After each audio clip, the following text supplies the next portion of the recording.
السلام عليكم ورحمة الله وبركاته. الله أكبر الله أكبر الله أكبر الله أكبر الله أكبر الله أكبر الله أكبر كبيرا والحمد لله كثيرا وسبحان الله بكرة وأصيلا. لا إله إلا الله وحده صدق وعده ونصر عبده وعز جنده وهزم الأحزاب وحده. لا إله إلا الله والله أكبر الله أكبر ولله الحمد. إن الحمد لله نحمده ونستعينه ونستغفره ونستهديه ونتوب إليه ونعوذ بالله من شرور أنفسنا وسيئات أعمالنا. من يهده الله فهو المهتدي ومن يضلله فلا تجد له وليا مرشدا. أشهد أن لا إله إلا الله وحده لا شريك له وأشهد أن محمدا عبده ورسوله. اللهم صل وسلم على نبينا الكريم محمد بن عبد الله أرسله الله رحمة للعالمين. أما بعد فيا عباد الله أوصيكم ونفسي بتقوى الله فقد فاز المتقون. قال الله تعالى في محكم التنزيل: أعوذ بالله من الشيطان الرجيم بسم الله الرحمن الرحيم يا أيها الذين آمنوا اتقوا الله حق تقاته ولا تموتن إلا وأنتم مسلمون. Kaum muslimin, jamaah salat Idul Fitri 14 tahun Hijriah dimurkai Allah. Kita bersyukur pada Allah yang telah menyampaikan usaha kita pada hari yang mulia ini, hari kemenangan ini. Setelah kita melalui 1 bulan penuh siang dan malam melaksanakan berbagai macam aktivitas ibadah sesuai syariat Allah dan contoh Rasul sallallahu alaihi wasallam. Di siang harinya kita qiyam, di malam harinya, di siang harinya kita siam, di malam harinya kita qiyam. Di celah-celah waktu yang ada kita gunakan untuk beribadah kepada Allah dengan berbagai macam format yang telah diajarkan oleh Rasulullah. Kita berdoa kepada Allah semoga semua amal ibadah kita diterima Allah Subhanahu wa taala. Semoga Allah jadikan Ramadan tahun ini Ramadan terbaik dalam hidup kita. Amin. Dengan dibuktikan bahwa kita nanti insya Allah bisa meneruskan follow up apa-apa saja ibadah Ramadan yang sudah kita lakukan. Sungguh bulan Ramadan ini bulan Al-Quran yang penuh diberkahi. Allah turunkan Al-Quran di bulan itu, maka bulan itu menjadi bulan yang penuh berkah. Dan Allah turunkan di malam harinya, maka malam itu menjadi malam yang berkah. Kebaikannya melebihi dari 83,3 tahun dan 1000 bulan. Kebaikannya bukan hanya pada malam itu saja, tapi Allah teruskan sampai hari kiamat dan diletakkan di salah satu malam dari 10 hari terakhir di bulan Ramadan.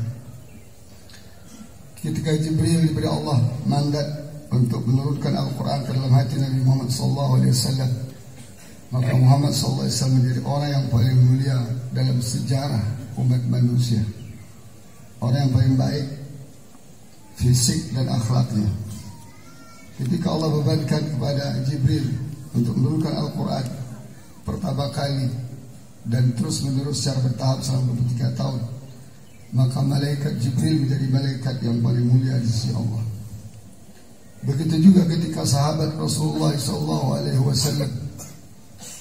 mengimani Al-Quran, memahaminya dan mentadabburkannya, kemudian menerapkan semua isi Al-Quran, mereka berubah dari jahiliyah menjadi khaira ummatin ukhrijat linnas, umat terbaik yang pernah ditampilkan Allah di atas muka bumi ini selain para anbiya adalah sahabat Rasulullah SAW. Demikianlah umat Islam belajar dan bertarbiyah diri mereka di atas hidangan Al-Quran dari generasi ke satu generasi berikutnya. Mereka belajar mendidik diri tentang keimanan, ilmu, hikmah, ma'rifah, amal soleh, dakwah dan jihad, memahami halal dan haram, perbedaan antara hak dengan yang batil. Lalu mereka keluar dari kegelapan kepada cahaya. Mereka meraih kemuliaan kekuatan, kemajuan, kemenangan demi kemenangan, penaklukan demi penaklukan di dunia dan di akhirat. Mereka sudah jamin Allah menjadi orang-orang yang berhasil meraih surga Allah Subhanahu wa taala. Namun satu abad belakangan ini umat meninggalkan Al-Quran, menjauh dari Al-Quran. Otomatis kehidupan mereka berubah secara drastis, dari kemuliaan kepada kehinaan, dari ilmu kepada kebodohan, dari cahaya kepada kegelapan, dari kekuatan menjadi kelemahan dan kehinaan, dari kemajuan menjadi kemunduran, dari kemenangan-kemenangan kepada kekalahan, keruntuhan demi keruntuhan, dari penaklukan ke penaklukan menjadi keterjajahan dan dijajah oleh bangsa lain, dan dari khairu ummah, umat terbaik, menjadi umat yang paling hina dina di atas muka bumi yang kita saksikan hari ini. Kita jangan putus asa. Ada bentangan sejarah umat Islam 12 abad atau sekitar 13 abad lamanya yang perlu kita baca. Kita bisa mengetahui sejarah lembaran demi lembaran sejarah umat Islam yang cerah. Sejak dari ahdul nubuwah zaman Nabi SAW diteruskan dengan al-khilafah ar-rasyidah dan seterusnya dan seterusnya sampai jatuh khilafah Utsmaniyah al-Islamiyah pada tahun 1124. Artinya ada bentangan sejarah 13 abad yang tidak boleh kita lupakan, di mana umat Islam selama 13 abad itu memegang kunci dunia. Amerika bayar pajak kepada umat Islam, Prancis, Inggris bertekuk lutut kepada khilafah Utsmaniyah, demikian negara-negara lain, sehingga umat ini merasakan izzahnya. Walaupun memang kita ketahui bahwa ada pasang surut sejarah Islam 13 abad itu, ada masa-masa mereka dikalahkan oleh pasukan salib Prancis dan Eropa di abad ke-5 Hijriah, tapi hanya bertahan 91 tahun dan akhirnya umat bisa menangkan kembali dan mengembalikan Masjid Al-Aqsa dan Palestina kepada pangkuan Islam. Ada juga masa di mana Mongolia menguasai umat Islam dan menghancurkan Irak sebagai sebuah peradaban Islam ketika itu. Mereka bakar rumah-rumah penduduk, masjid-masjid, sekolah-sekolah, dan bahkan mereka hancurkan perpustakaan yang jutaan judul ada di situ. Mereka buang ke Sungai Efrat sehingga warna sungai berubah menjadi hitam. Tapi tidak berapa lama, beberapa tahun setelah itu umat Islam bisa mengalahkan kembali pasukan Mongolia yang dikirim oleh Genghis Khan. Bahkan sebagai hikmahnya, setelah pasukan-pasukan Mongolia itu berinteraksi dengan umat Islam, mereka banyak masuk Islam. Akhirnya mereka kembali ke Mongol. Di perjalanan itulah mereka menyebarkan Islam sampai Islam masuk dan berkembang di Asia Tengah. Sampai hari ini bisa kita rasakan. Kita juga bisa tahu bahwa pertengahan abad the Darkness Age, ya, abad kegelapan bagi bangsa Eropa. Kalau kita mau tahu bagaimana umat Islam ketika itu, di mana Eropa belum tahu baca tulis, buang air besar masih di kali, jalan masih becek, kendaraan mereka masih dokar, lampu-lampu penerang mereka masih lilin. Umat Islam di Baghdad siang dan malamnya sudah sama. Artinya apa? Dahsyat teknologi listrik di zaman itu. Begitu juga ilmu pengetahuan yang lain. Sebutlah satu persatu. Basic scientific, teknologi yang ada di barat ini hampir 99% mengambil dari Islam. Lalu mereka kembangkan. Ada yang dengan jujur dan tidak jujur. Semua ilmu pengetahuan pelan-pelan mereka terapkan, dan umat Islam pelan-pelan mereka serang dengan uzul fikri agar benci pada agamanya, agar menjauh pada agamanya. Akhirnya apa? Berbalik suasana 2 abad belakangan. Kendali peradaban dipegang oleh Barat Kristen, dan umat Islam terpuruk, terperosok ke dalam jurang yang sangat dalam, belum pernah dialami sepanjang sejarah 15 abad ini umat Islam umurnya. Seperti yang kita lihat hari ini. Tapi karena Barat hanya mengambil sisi aspek saintifik saja, aspek material saja, mereka juga tidak bisa bertahan. Sekarang juga sedang kolaps. Mereka bangkit dulu karena meninggalkan agama mereka dan belajar Islam. Umat Islam terperosok, hancur, berantakan ini karena mereka jauh dari Islam dan meninggalkan Islam. Oleh karena itu kaum muslimin rahimahullah, sebenarnya ya, bagi kita umat Islam sederhana. Ketika kita komitmen dengan Islam, dengan Al-Quran dan Sunnah Rasulullah SAW, kita itu akan mengalami perubahan hidup yang luar biasa. Bahkan dialami 13 abad lamanya. Apakah cukup bagi kita 13 abad sejarah ini satu bukti fakta bahwa Islam adalah sebuah kebenaran, Islam adalah sebuah kemajuan, Islam adalah sebuah solusi untuk menyelesaikan problem seluruh umat manusia di muka bumi ini, apalagi yang beriman kepadanya, ya, untuk mencari kebahagiaan hakiki di akhirat. Oleh karena itu kaum muslimin rahimahullah, rahasianya tidaklah susah.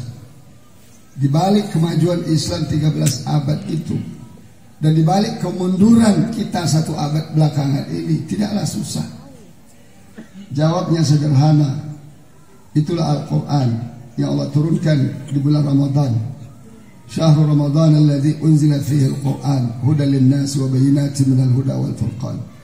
Di bulan Ramadan itulah Allah turunkan Al-Quran sebagai the way for life, bagi kehidupan umat manusia yang mau menjadikannya, wabil khusus bagi orang mukmin. Al-Quran sebagai hidayah hidup untuk manusia yang bisa mengajarkan dan mendidik kaum muslimin yang meyakininya, khususnya di bulan Ramadan Al-Mubarak yang baru saja kita lewati dan akan datang setiap tahun. Ada tidak ada kita, hidup atau tidak hidup kita, Ramadan akan datang setiap tahun. Dan harusnya Al-Quran ini pula lah yang mendidik, yang mentarbiah kita setelah Ramadan sepanjang tahun sampai ketemu Ramadan berikutnya.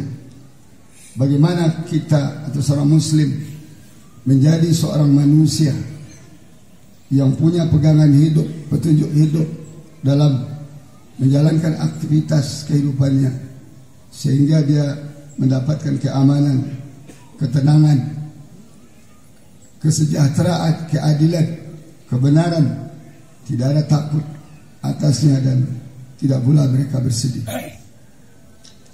Di dalam Al-Quran ada dua bentuk petunjuk hidup yang harus kita jalankan. Pertama disebut dengan hidayah syar'iyah atau hidayah kiniyah, atau disebut juga dengan nizam syar'i. Ada hidayah dalam bentuk syariat, bentuk sistem moral, sistem nilai. Ada juga disebut hidayah kauniyah, petunjuk tentang kaum, sistem penciptaan alam semesta ini. Itu disebut juga dengan nizam kauni. Adapun hidayah syar'iyah atau nizam syar'i khusus untuk menata kehidupan manusia yang apabila mereka tinggalkan, mereka akan tersesat dalam kehidupan dunia ini, dan ketersasan di akhirat lebih dahsyat lagi. Lalu mereka hidup sengsara, hina di dunia dan di akhirat. Sistem-sistem syariah ini mencakup seperti al-iman, akidah, ibadah, akhlak, ekonomi, halal haram, hak dan batil.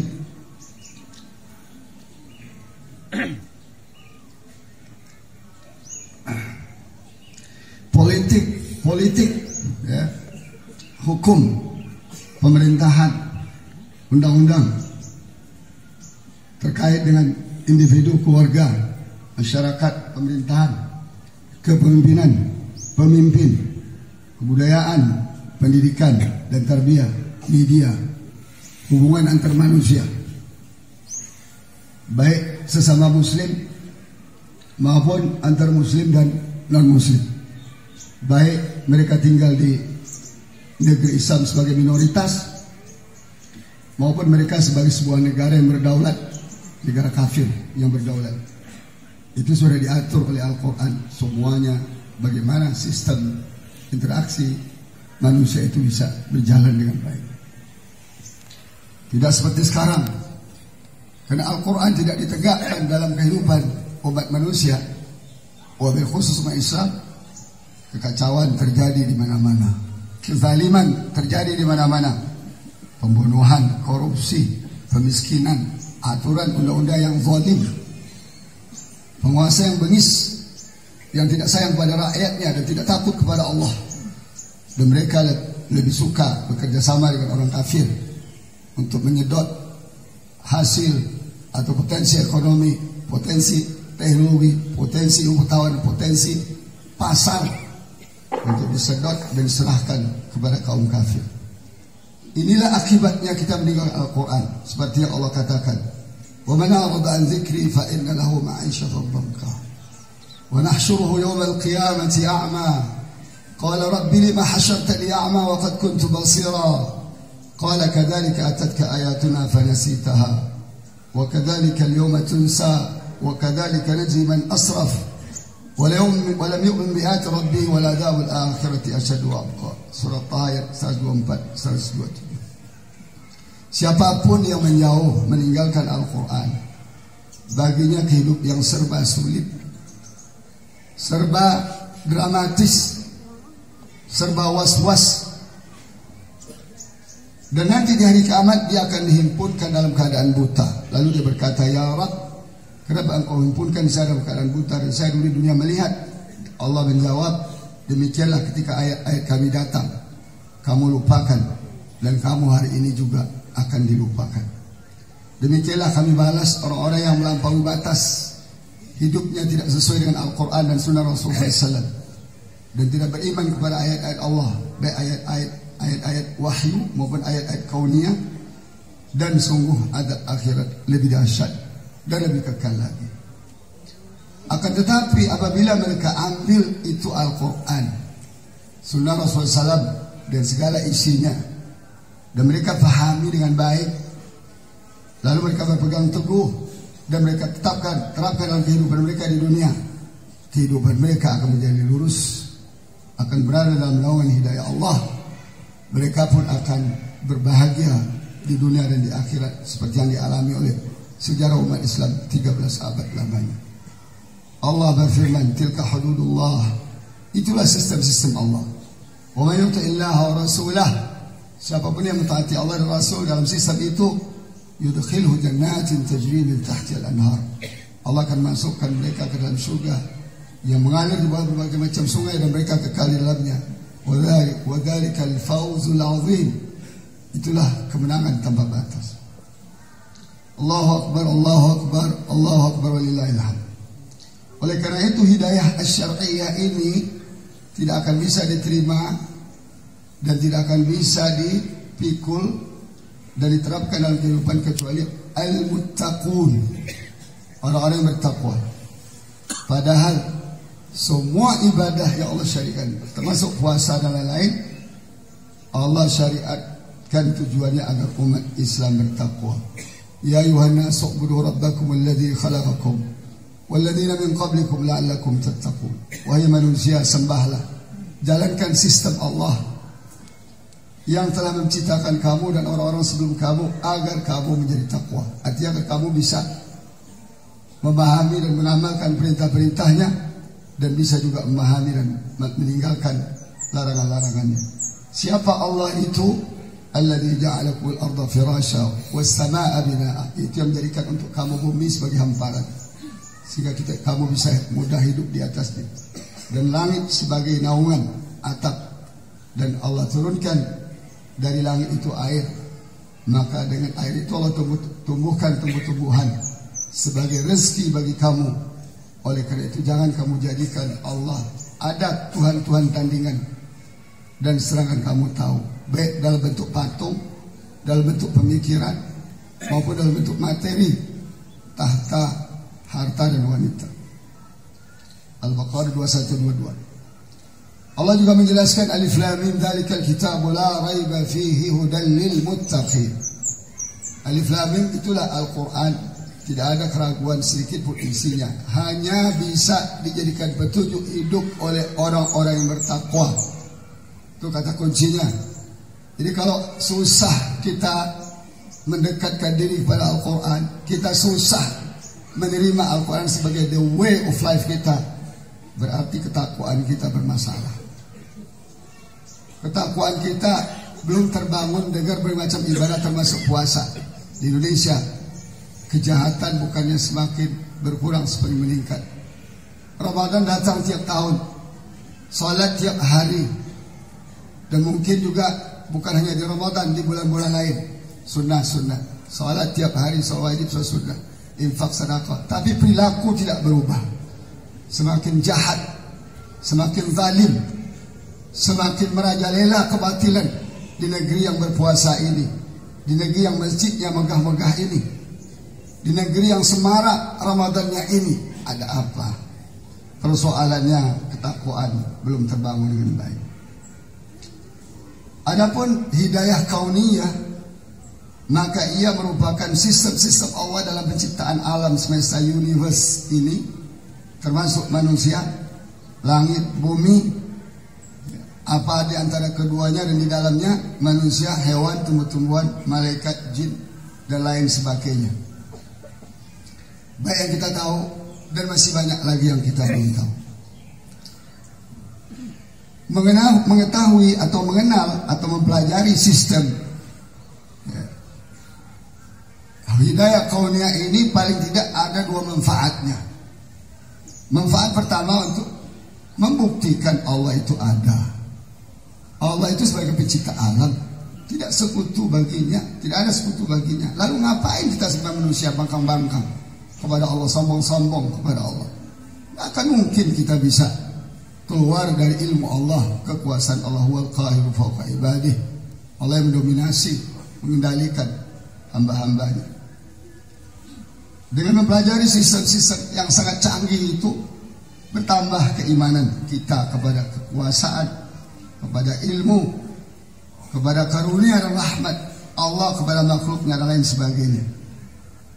Sehingga manusia memahami dan menyadari bahwa hidup yang Allah ciptakan sekarang ini bukanlah yang terakhir. Ini hanya periode kedua dari 5 kehidupan yang harus kita lewati. Pertama, sebelum kita hidup kita mati. Kedua, kita sekarang hidup, kemudian akan mati lagi. Setiap hari kita lihat orang mati. Tidak ada bertahan umur lebih dari 150 tahun. Gak ada, 100 tahun aja susah. Kemudian setelah itu kita akan dibangkitkan kembali. Disitulah kita ditentukan nasib kita. Fariqum fil jannati wa fariqum fis sa'ir. Apa kita berhak masuk surga Allah Ta'ala atau berhak masuk neraka Allah? Jadi kehidupan ini tidak habis di sini. Ini hanya sementara untuk menguji kita, liyabluwakum ayyukum ahsanu amala.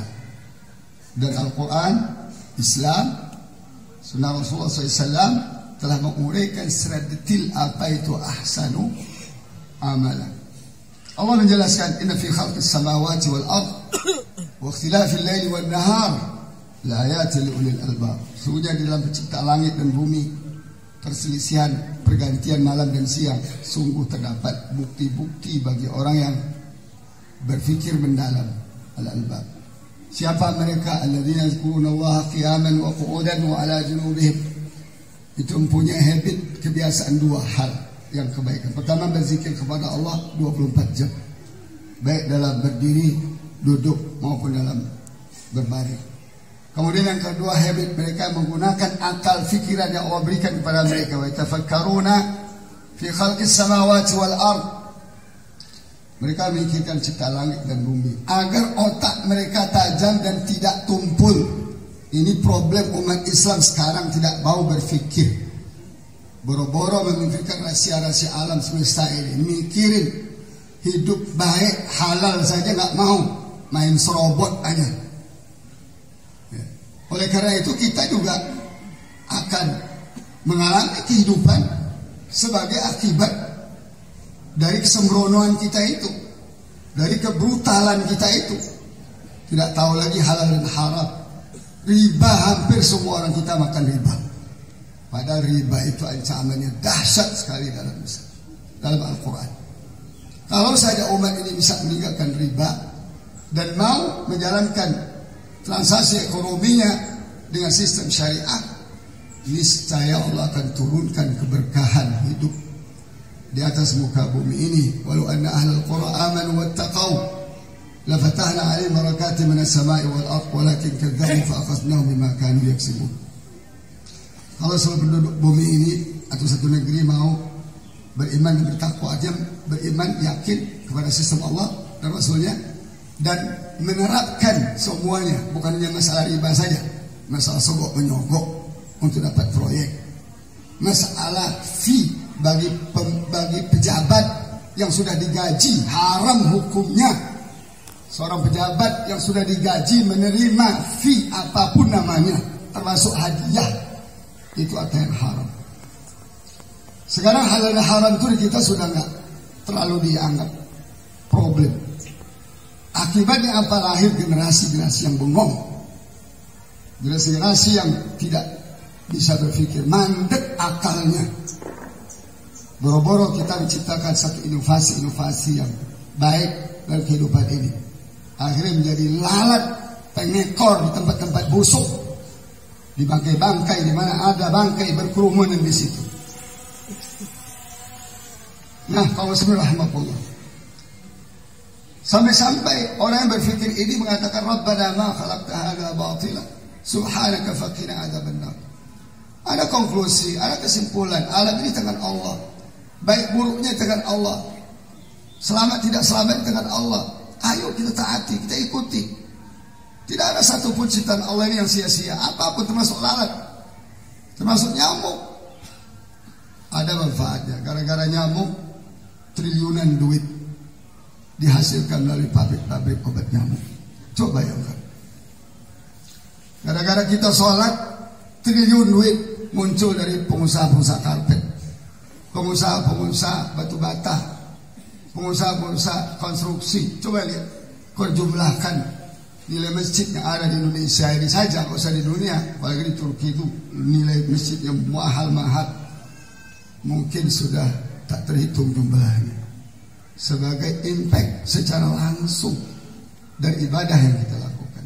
Seharusnya impact itu juga kita rasakan dalam kehidupan luas, kehidupan berumah tangga, kehidupan bermasyarakat, kehidupan bernegara. Ini malah kehidupan bernegara semakin hari semakin zalim, semakin dahsyat, semakin bengis kepada Islam. PKI dibiarkan merajalela di parlemen dan kementerian dan di istana untuk melakukan rekayasa siang dan malam untuk memojokkan umat Islam, sejarah umat Islam, sampai-sampai minta maaf kepada PKI. Ini tidak lain selain dari iqab, azab dari Allah kepada kita umat Islam yang menjauhi Al-Quran.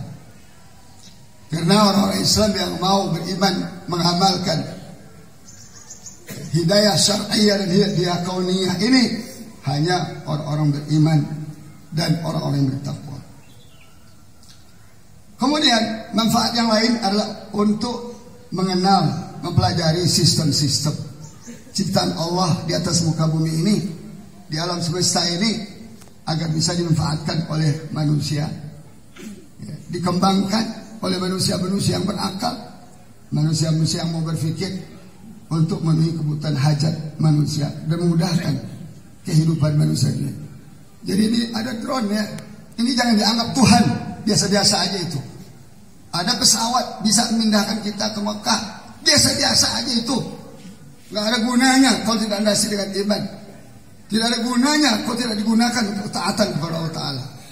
Itulah yang membuat peradaban Barat hari ini hancur, berantakan, berkeping-keping belum sampai 3 abad, karena hanya mengandalkan kekuatan materi.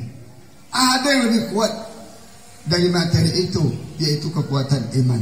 Tapi orang beriman harus menguasai 2 kekuatan ini, kekuatan syar'iyahnya dia dan kekuatan kauniyah.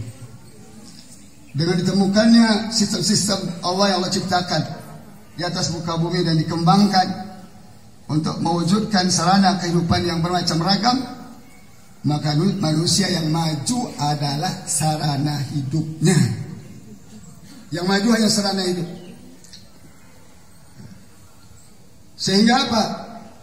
Kalau di tangan orang muslim, orang mukmin, sarananya menjadi berguna, menjadi tepat guna, menjadi selamat, tidak ada impact atau efek negatifnya, berbuat bagi manusia, tidak mudarat untuk mereka dan tidak menghancurkan mereka, membangun dan memakmurkan bumi dan orang-orang dan apa saja yang ada di atas bumi dan tidak merusaknya.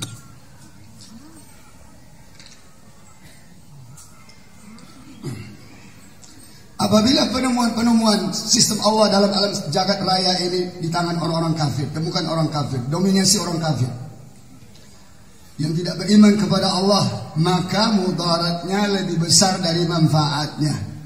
Sebagaimana yang kita saksikan satu babad belakangan ini, penemuan barat sekuler, timur ateis, yang ditonjolkan adalah senjata-senjata penghancur massal, roket-roket berkepala nuklir, teknologi informasi dan digital untuk merusak umat manusia. Ilmu-ilmu farmasi yang digunakan untuk mendominasi umat manusia. Ada yang mereka targetkan sakit dan ada yang mereka targetkan mati. Dari situ mereka akan mendapat keuntungan. Itulah yang Allah katakan zahrul fasadu fil barri wal bahri bima kasabat aydin nas. Nyatalah rusak di laut dan di darat akibat ulah tangan manusia yang tidak beriman. Karena manusia-manusia berimannya bengong. Manusia-manusia berimannya jumud pikirannya. Soal Allah lihatkan ayat terbesar kemarin, masih ribut berbeda pendapat. Itu ayat Allah, nggak ada lagi yang lebih besar dari ayat itu. Kejumudan berpikir, kekeringan iman dan ibadah, nasionalisme yang menggurita pola pikir dan pikiran dan hati kita telah membuat agama kita hancur berantakan. Qala ta'ala wabtaghi fima ataka Allahu ad-daral akhirata wa la tansa nasibaka minad dunya wa ahsin kama ahsana Allahu ilayka wa la tabghi al-fasada fil ard inna Allaha la yuhibbul mufsidin. Carilah melalui apa yang Allah berikan kepada kamu di dunia ini untuk kepentingan akhirat. Jadi orientasi hidup kita semaju apapun, sehebat apapun, kepentingan akhirat. Wala tansa nasibaka minad dunya. Tapi jangan lupa jatahmu secukupnya untuk dunia, jangan mubazir. Innal mubazirina kanu ikhwana syaitan. Wa kana syaitan li rabbika kafura. Jangan kamu mubazir hidup ini. Contohnya sederhana, perlu mobil satu dibeli dua, beli tiga. Dua tiga itu mubazir. Kalau rumah satu dibuat 5-10, sisa itu mubazir, temannya setan. Nanti akan dibebankan itu, dipikulkan di hari kiamat nanti pada mereka. Dan berbuat baiklah kamu di dunia ini sebagaimana Allah telah berbuat baik kepadamu. Jangan kamu cari-cari kerusakan atau merusak di atas muka bumi ini.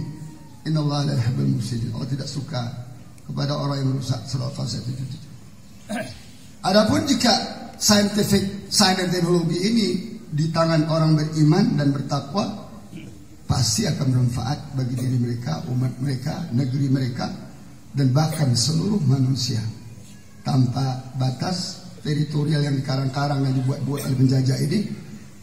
Karena bumi ini hakikatnya satu, penciptanya satu. Peta-peta yang ada Indonesia, Malaysia, Singapura itu sebuah ciptaan penjajah kafir Barat, Inggris, Belanda, Portugal. Sebagaimana negeri Jazirah Arabia tempat Nabi kita lahir. Rasulullah katakan la dinani fi jaziratil Arab. Tidak boleh ada dua di agama di Arab, di Jazirah Arab. Kalau ada dua, hancurlah umat manusia semuanya. Dipetak-petak menjadi 6 negara oleh Inggris dan Prancis. Ada Saudi Arabia, ada Emirat Arab yang sekarang jadi jongosnya Israel, ada Kuwait yang sejengkal luasnya 500.000 penduduknya, ada Qatar juga begitu, ada Oman, jadi 6 negara. fakta yang sangat mengerikan hari ini, wabil khusus negeri-negeri Islam, apalagi negeri Barat, ya, tidak lain disebabkan oleh peradaban materialisme Barat yang rusak dan merusak selama 1 abad lebih ini, dan tenggelamnya peradaban Al-Quran hampir juga 1 abad persis hampir sama.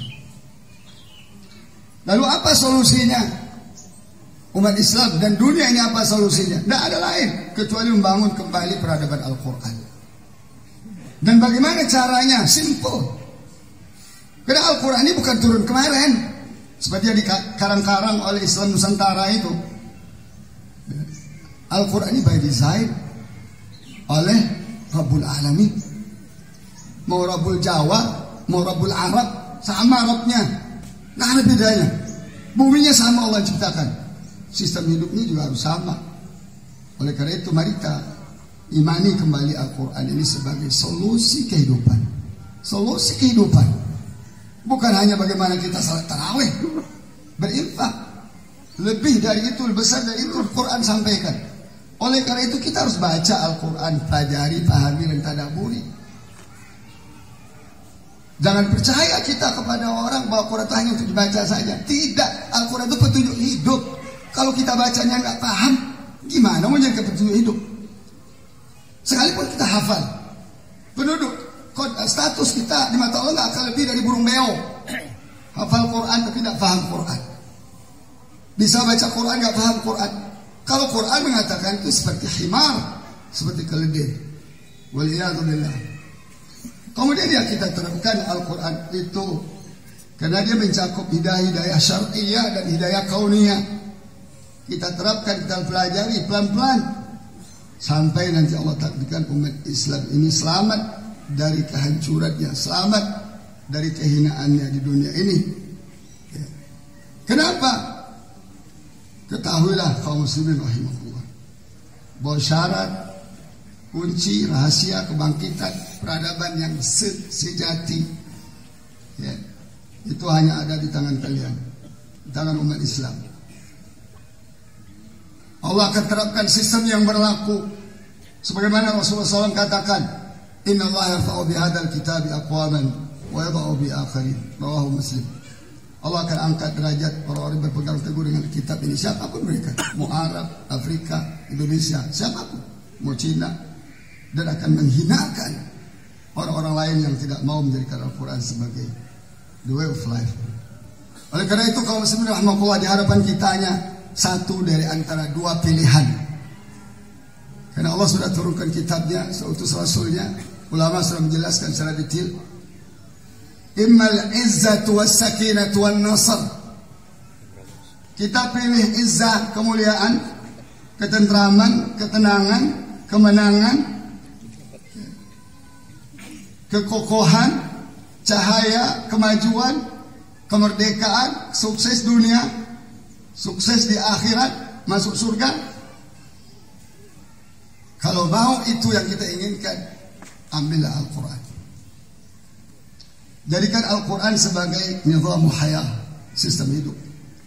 Atau sebaliknya, kita sudah senang dengan kehinaan ini, sudah senang dengan perbudakan ini, sudah senang dengan penjajahan ini, sudah senang dengan berpecah belah ini, sudah senang saling gontok-gontokan ini, padahal satu masjid, satu komplek. Sudah senang dengan berbagai macam kesulitan hidup yang kita hadapi ini. Sudah senang kalau kita di dunia sengsara dan di akhirat lebih sengsara lagi. Ya silakan tinggalkan Al-Quran. Sederhana konsepnya kaum muslimin rahimahullah. Jadi tidak ada basa-basi dalam Islam. Nggak ada. Oh karena begini. Oh karena tidak semua orang Islam di sini. Ada orang kafir. Nggak ada. Itu nggak ada. Imma kita ambil Quran secara keseluruhan dan konsisten secara bertahap, atau tinggalkan semuanya. Karena Allah tidak mau setengah-setengah. Allah tidak mau kita beriman sebagian kitab, kafir sebagian kitab, sebagaimana Bani Israel. Maka Allah bercerita tentang problematika Bani Israel, rinci ratusan ayat, hampir di setiap surat, agar kita tak ulangi. Tapi umat Islam serta abad belakangan mengulanginya. Kita berdoa kepada Allah Subhanahu wa taala. Semua kita yang hadir ini diberi Allah hidayah Al-Quran. Apakah hidayah syar'iyahnya pun hal kauniyahnya. Inilah senjata kita untuk berkata kepada dunia, wahai dunia, kami datang dengan Al-Quran kami untuk menyelamatkan dunia ini. Tanpa pandang bulu apapun agamanya kita bisa selamatkan. Yang mukmin kita selamatkan dunia akhirnya, yang kafir kita selamatkan dunianya. Pasti mereka mau. Kenapa mereka ambil sistem ekonomi syariah? Karena mereka tahu di situ ada keselamatan ekonomi mereka. Dan saya pernah lihat debat di parlemen Italia. Ada salah seorang anggota parlemen mengatakan, ekonomi kita mau sehat, mau aman, mau maju, mau stabil, ambil ekonomi syariah. Masa politisi muslim di Senayan gak berani bicara seperti itu? Apa yang mereka cari sebenarnya? Tidak lain kecuali hanya kenikmatan sedikit di dunia ini. Semoga Allah lindungi kita. Barakallahu li wa lakum fil Qur'anil azim wa nafa'ani wa iyyakum bima fihi min al-ayati wa dzikril hakim. Taqabbal minni wa minkum tilawatahu innahu as-sami'ul 'alim. A'udzu billahi as-sami'il 'alim minasy syaithanir rajim. Bismillahir rahmanir rahim. Alhamdulillahi rabbil alamin hamdan yuwaffi ni'amaka fi mazidah. Ya rabbana wa lakal hamdu wa kashkuru kama yanbaghi al-karim 'azim as-sabi. Allahumma shalli wa sallim ala Muhammad. Waghfir lana dzunubana wa liwalidayna warhamhum kama rabbawna shaghira. Ya Allah, ampunilah dosa-dosa kami dan dosa kedua orang tua kami. Limpahkan kasih-Mu kepada mereka sebagaimana mereka menyayangi budak kecil. Orang tua kami masih hidup, jaga iman mereka ya Allah. Jaga Islam mereka, jaga iman mereka, jaga kesehatan mereka, jaga ibadah mereka. Kalau mereka wafatkan dalam keadaan husnul khatimah. Orang tua kami yang sudah ada di liang lahat sana Allah, terima semua amal ibadah mereka. Lipat gandakan amal saleh mereka. Sampaikan ibadah-ibadah kami yang syar'i kepada mereka. Masuk doa kami ya Allah. Jadikan kubur mereka raudhatan dari Riyadhil. Ya Allah, kami hari ini sepantasnya merayakan kemenangan, tapi sayang kami masih kalah dan kalah. Kejahatan, kezaliman, korupsi, narkoba, dan macam-macam pemurtadan umat Islam masih meningkat frekuensinya. Entah sampai kapan ya Allah kami bisa stop semua ini. Kami insya Allah berniat ya Allah, dengan kelemahan kami, dengan kekurangan kami akan menggempur segala macam bentuk kezaliman, kekufuran dan kemusyrikan yang ada di negeri ini sampai kami mati insya Allah ta'ala di jalan-Mu ya Allah. Ya Allah, berikanlah petunjuk-Mu kepada umat Islam, kepada pemimpin-pemimpin muslim, kepada pemimpin negeri ini yang muslim ya Allah. Sebab kalau mereka tidak dapat petunjuk, mereka akan tersesat dan menyesatkan. Mereka akan sengsara dan menyengsarakan. Dan mereka tentu azab di akhirat lebih dahsyat walaupun mereka lolos azab di dunia ini. Ya Allah, kami ingin bersatu ya Allah sama umat Islam. Apapun mazhab fikih kami, apapun mazhab politik kami, satukanlah hati-hati kami ya Allah. Wa alafa baina qulubikum. Hanya Engkau yang bisa menyatukan hati kami sebagaimana menyatukan hati Muhajirin dengan Ansar. Ya Allah, tanpa persatuan kami menghayal untuk bisa menang ya Allah. Tanpa persatuan, tanpa persaudaraan kami menghayal untuk hidup bahagia dunia dan akhirat ya Allah.